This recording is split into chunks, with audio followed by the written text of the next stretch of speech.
वह व्यक्ति था जिससे हर ईसाई डरता था। तरसुस का सॉल, एक ऐसा नाम जिससे परिवार छिप जाते थे।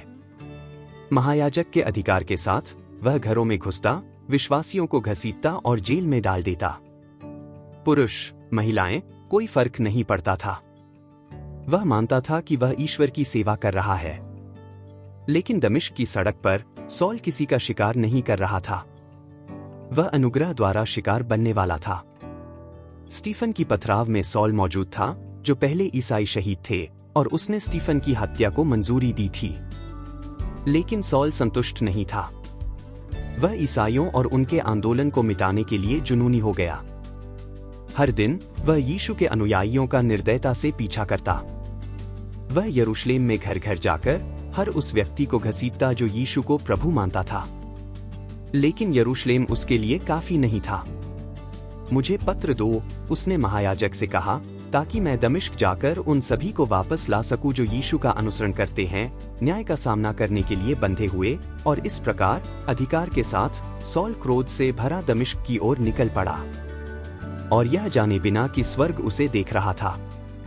दोपहर के आसपास जब सॉल शहर के पास पहुंचा, कुछ अकल्पनीय हुआ। स्वर्ग से एक प्रकाश दोपहर के सूरज से भी तेज उसके चारों ओर चमका। उसकी शक्ति से वह जमीन पर गिर पड़ा। फिर एक आवाज आई, सॉल, सॉल, तुम मुझे क्यों सताते हो? भ्रमित और कांपते हुए सॉल ने उत्तर दिया, प्रभु, आप कौन हैं? मैं यीशु हूं, जिसे तुम सताते हो। उठो और शहर में जाओ।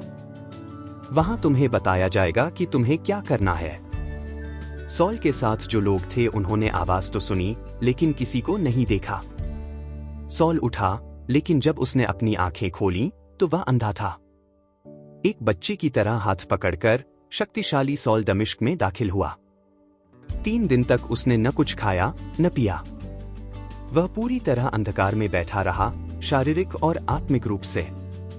शहर के किसी और हिस्से में एक शांत घर में यीशु का एक समर्पित अनुयायी अनन्याह प्रार्थना में घुटनों के बल बैठा था, जब उसे एक दर्शन मिला। अनन्याह, उठो, सीधी गली में जाओ। यहूदा के घर में तरसुस के एक व्यक्ति सॉल के बारे में पूछो। वह प्रार्थना कर रहा है।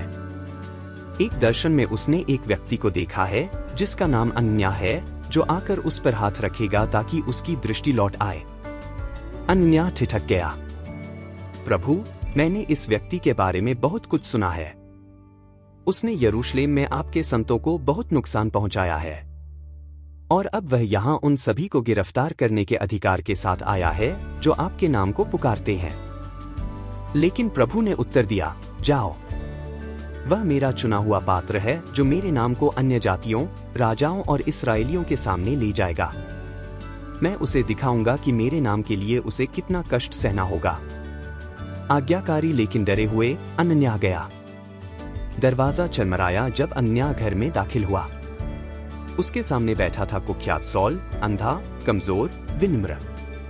अनन्याह ने सॉल के कंधों पर हाथ रखा और एक दिव्य साहस से भरी आवाज में बोला, भाई सॉल, प्रभु यीशु, जो तुम्हें रास्ते में दिखाई दिए, ने मुझे भेजा है ताकि तुम्हारी दृष्टि लौट आए और तुम पवित्र आत्मा से भर जाओ।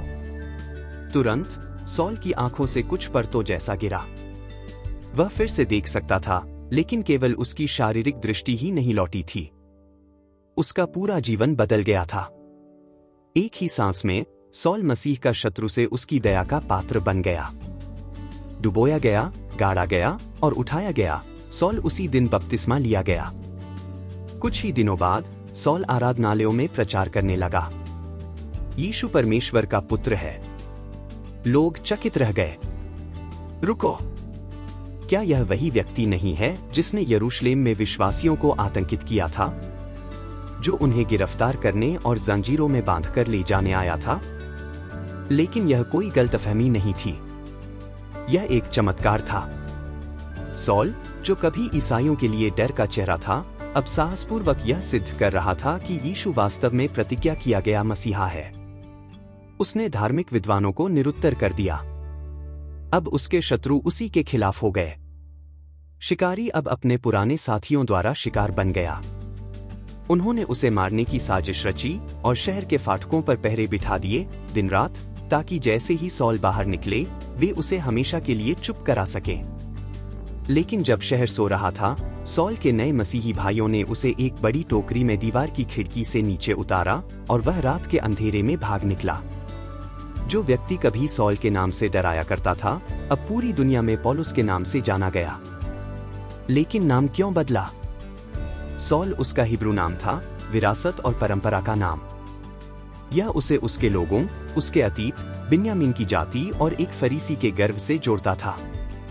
लेकिन पौलुस उसका रोमी नाम था, एक ऐसा नाम जो उस दुनिया से जुड़ा था जिसे वह अब छूने के लिए बुलाया गया था, एक ऐसा नाम जो संस्कृतियों को जोड़ता था, एक ऐसा नाम जो साम्राज्य में न केवल स्वीकार्य था बल्कि समझा भी जाता था।